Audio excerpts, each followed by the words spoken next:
Now here Jonah down there, in the belly of this whale, with his hands and feet tied, laying in the vomit of the whale.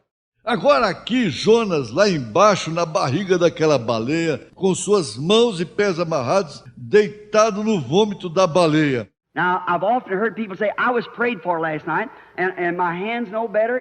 Agora, eu sempre ouvi as pessoas dizerem, eu recebi oração ontem à noite e a minha mão não melhorou. It's still crippled. Ela continua aleijada. I still have the stomach ache. Eu ainda estou com dor no estômago. My eyes, I don't see good yet. Meus olhos, eu não vejo bem ainda. Oh, my. Then holler, Jonah. My. Oh, que coisa. Então, gritar com Jonas? Oh, If anybody had a case of symptoms, he ought to have had it. Se alguém teve um caso de sintomas, ele deve ter tido. If he looked this way, it was a whale's belly. That way was whale's belly. Se ele olhava para este lado, era a barriga da baleia. Para aquele lado, era a barriga da baleia. Everywhere he looked was whale's belly. Para todos os lados que ele olhava, era a barriga da baleia. And his hands was tied behind him. As suas mãos estavam amarradas para trás. He was in a whale's belly in the bottom of the sea, probably 40 fathoms deep, in the bottom of the sea.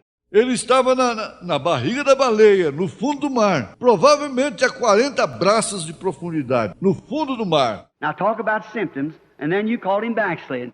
Agora você fala de sintomas e o chama de apóstata. But you know what he said? Mas você sabe o que ele disse? They're lying vanities.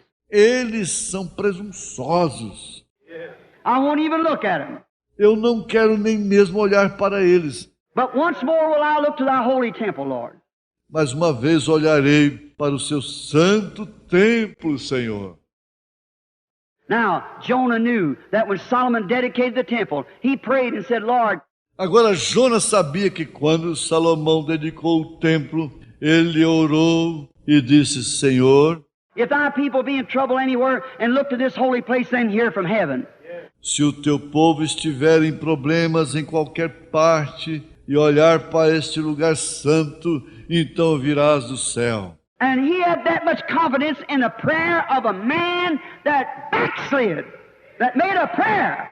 E para um homem que se apostatou, ele tinha muita confiança na oração, pois fez uma oração. How much more? There's none of us in that condition tonight. Quanto mais, não há nenhum de nós naquela condição nesta noite. There's none of us that kind of symptoms. Não há nenhum de nós com aqueles tipos de sintomas. And then we look at our symptoms. E, no entanto, olhamos para os nossos sintomas. Why? Por quê? Por quê? If he could have that much confidence in a prayer of a man that backslid, Se ele pôde ter tal confiança na oração de um homem que se afastou, and we're asked to look to heaven, where Jesus sits at the right hand of the Majesty on high, in a temple not made with hands. e nos foi pedido para olharmos para o céu, onde Jesus está sentado à destra da majestade no alto, em um templo não feito por mãos. He's expecting in there to intercede upon your confession. Se espera que ele interceda ali sobre sua confissão. How much more should we ignore our symptoms? And once more, I'll look to our holy promise, Lord. Quanto mais devemos nós ignorar nossos sintomas, e mais uma vez olharei para a tua santa promessa, Senhor. Oh, my, when we see God on the scene. Oh, que coisa quando vemos Deus em cena.